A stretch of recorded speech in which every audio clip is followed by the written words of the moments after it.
Hey guys, सो हम लोग आए हैं अपैरल हाउस गुड़गांव में, जहाँ पर लगा है स्कूल्स का एग्जीबिशन। बेसिकली गुड़गांव के काफ़ी सारे स्कूल्स एक कॉमन प्लेटफॉर्म पर एग्जीबिशन लगाया है इन लोगों ने।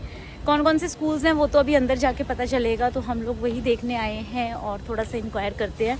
कुछ भी इन्फॉर्मेटिव होगा तो मैं आप लोगों के साथ डेफिनेटली शेयर करूँगी। So stay tune with me on this video and let's start.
So guys हम लोग आ गए हैं वापस। काफ़ी बड़ा एग्जीबिशन था, बहुत सारे स्कूल्स आए थे और बहुत सारी चीज़ें समझी देखी। ऑल्दो काफ़ी हद तक हमें पता था क्योंकि हम बहुत रिसर्च कर चुके हैं, लेकिन एक चीज़ बहुत अच्छी लगती है ना, जब आप वन ऑन वन इंटरेक्ट करते हैं, आपके जितने भी डाउट्स हैं, जितनी भी क्वेरीज हैं, वो सब आप डिस्कस करते हैं एक कॉमन प्लेटफॉर्म पे, तो आपको पता चलता है और स्कूल्स किस तरह से फोकस कर रहे हैं। And it's like a marketing strategy, है ना, टू अट्रैक्ट द पेरेंट्स। और बच्चों के लिए भी काफ़ी सारे वहाँ पे ऑप्शंस अवेलेबल थे, गेम्स खेल रहे थे बच्चे और काफ़ी कुछ था। Basically it's like a proper exhibition sort of stuff.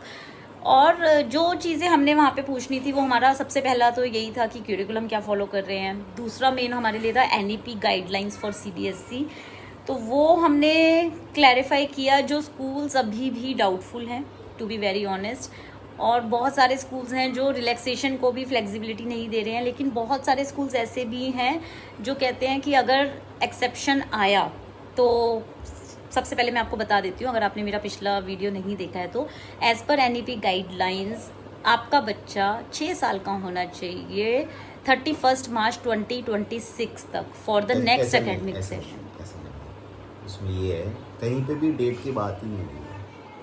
NEP guidelines में ये लिखा हुआ है कि आपका बच्चा फर्स्ट में एडमिशन लेने के लिए 6 साल का होना चाहिए। अभी 31 को 6 साल का होना चाहिए, ये कहीं नहीं लिखा। So why they are saying?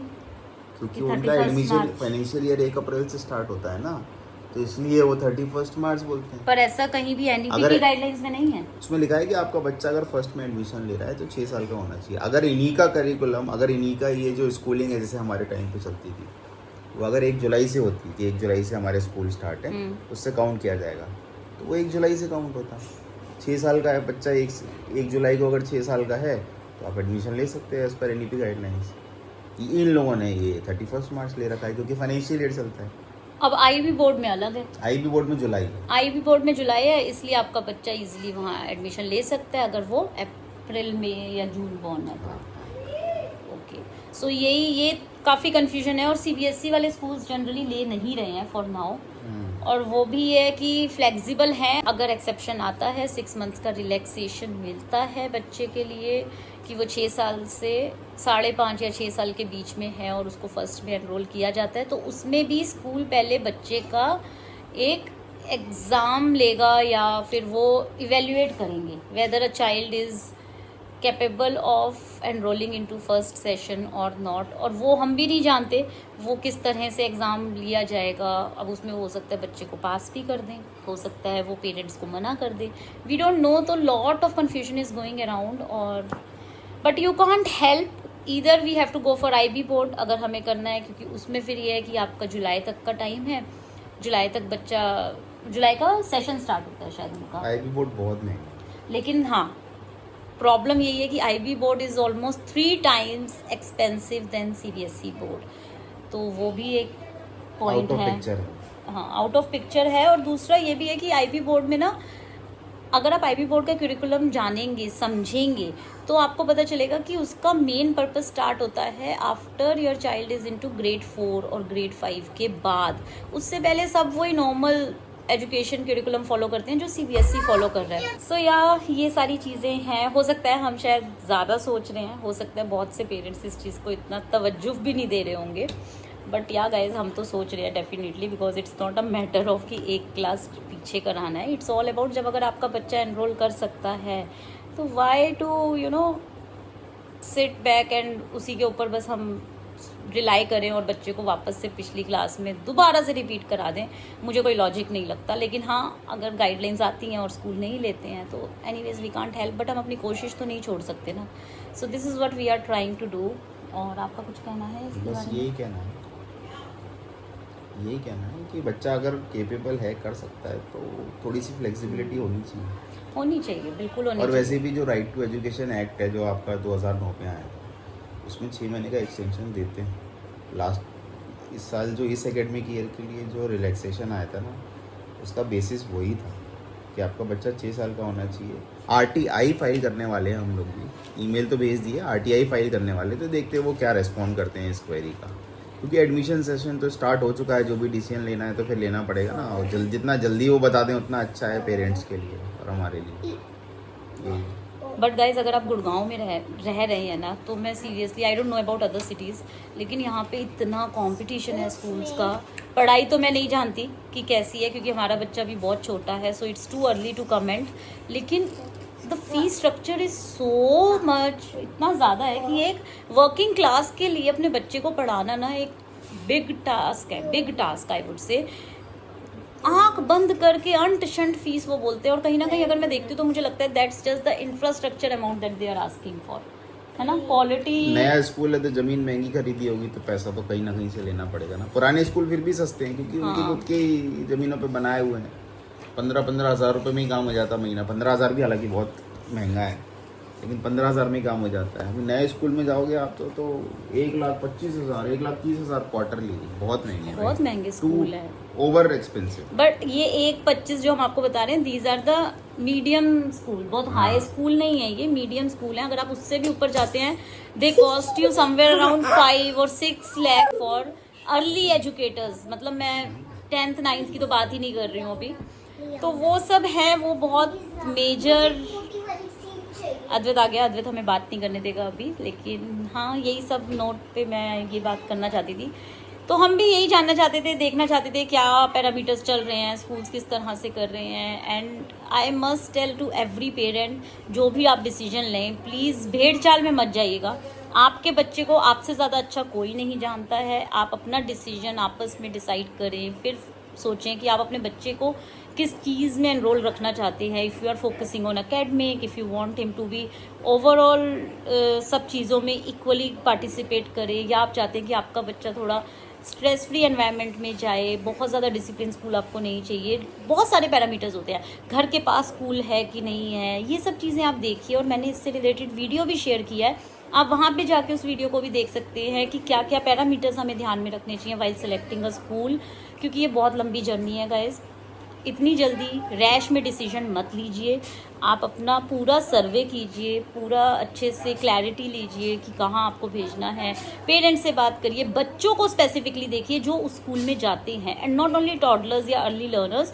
Look for the kids who are in their teens, क्योंकि उससे आप थोड़ा सा गेज कर पाएंगे कि बच्चे कैसे बिहेव कर रहे हैं, किस तरह की वहाँ पढ़ाई चल रही है, जब वो बात करते हैं तो किस तरह से वो बात कर रहे हैं। ये सब चीज़ें ना आप देखिए, क्योंकि पेरेंट्स का पर्सपेक्टिव अलग होगा, लेकिन बच्चे जो वहाँ जा रहे हैं पिछले 5 या 6 सालों से एक ही स्कूल में पढ़ रहे हैं, वहाँ के बच्चे किस तरह से रिएक्ट करते हैं सिचुएशन पे। पार्क में बच्चों से मिलिए, उनसे बात करिए। That will help you to gauge the exact situation of that school, because that's how we are also doing it. Of course parents से भी हम फीडबैक ले रहे हैं, because that will give us a more hands on experience about the finances, about the school curriculum, about the school culture and all. But बच्चों को भी देख के आप काफ़ी कुछ हद तक सीख जाएंगे that what they are learning in a particular school. तो बस यही है। और बहुत सारे स्कूल्स नए भी ओपन हुए हैं, काफ़ी सारे 3-4 स्कूल्स ऐसे थे जो काफ़ी न्यू कॉन्सेप्ट के साथ आए हुए थे वहाँ पर, जिन्होंने अभी जस्ट 25-26 में ओपन किया है। नेक्स्ट एकेडमिक ईयर किसी स्कूल का फर्स्ट ईयर है, वहाँ पर भी वो डिस्कशन कर रहे थे। देवर स्कूल्स जो हॉस्टल फैसिलिटी प्रोवाइड कर रहे हैं, डे केयर फैसिलिटीज़ प्रोवाइड कर रहे हैं, बहुत सारी चीज़ें हैं गाइज। कितना कुछ बताऊँ, मतलब it's like a never ending situation. But मैं फिर भी यही बोलूँगी, बार बार यही बोलूँगी, it's your decision, go with the right mind set. किसी भी दबाव में आके कि वो स्कूल बहुत अच्छा कर रहा है या वो स्कूल कम कर रहा है, मेरा बच्चा बहुत हाई फाई स्कूल में जाना चाहिए, ऐसा कुछ भी नहीं है गाइज। सब स्कूलों की पढ़ाई एक जैसी होती है। अगर आपका बच्चा इंटेलिजेंट है, अगर आपका बच्चा अच्छे से सारी चीज़ें कर रहा है, कोई फ़र्क नहीं पड़ता आप कौन से स्कूल में भेज रहे हैं। एंड कहीं ना कहीं पेरेंट्स को तो लगना ही पड़ता है। आप चाहे बड़े से बड़े स्कूल में बच्चे को एडमिशन दिलाएं या छोटे स्कूल में एडमिशन दिलाएं, पेरेंट्स का इन्वॉल्वमेंट सबसे इम्पॉर्टेंट होता है इस पूरी जर्नी में। तो don't take too much of stress. But yes, हमारे लिए स्ट्रेसफुल इसलिए है क्योंकि NEP गाइडलाइंस जो आई हैं उसको स्कूल फॉलो नहीं कर रहे, तो वो हमारे लिए थोड़ा सा चैलेंजिंग है। इसलिए मैं ये चीज़ बार बार बोलती हूँ क्योंकि आई एम श्योर बहुत सारे पेरेंट्स इस फेज से निकल रहे होंगे इस टाइम।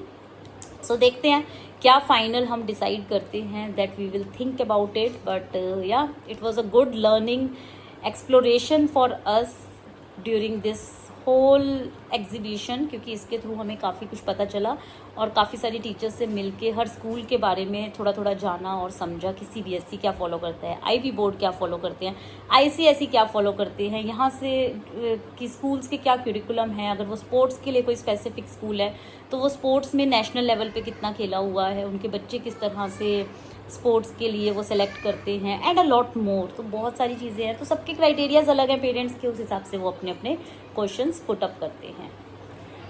सो या, विद दिस नोट इस वीडियो को यहीं पे एंड करते हैं। एंड आई होप आप सबका वीकेंड काफ़ी एंगेजिंग और काफ़ी अच्छा गया होगा। मॉनसून का सीज़न चल रहा है तो अपने बच्चों का ज़रूर ध्यान रखें, because this is the time जब बहुत सारे मॉस्किटोज़ और बहुत सारी बीमारियाँ फैल सकती हैं। तो please take extra care of your kids. फिर मिलूंगी आपसे, till then please take good care and have a great time. Bye bye.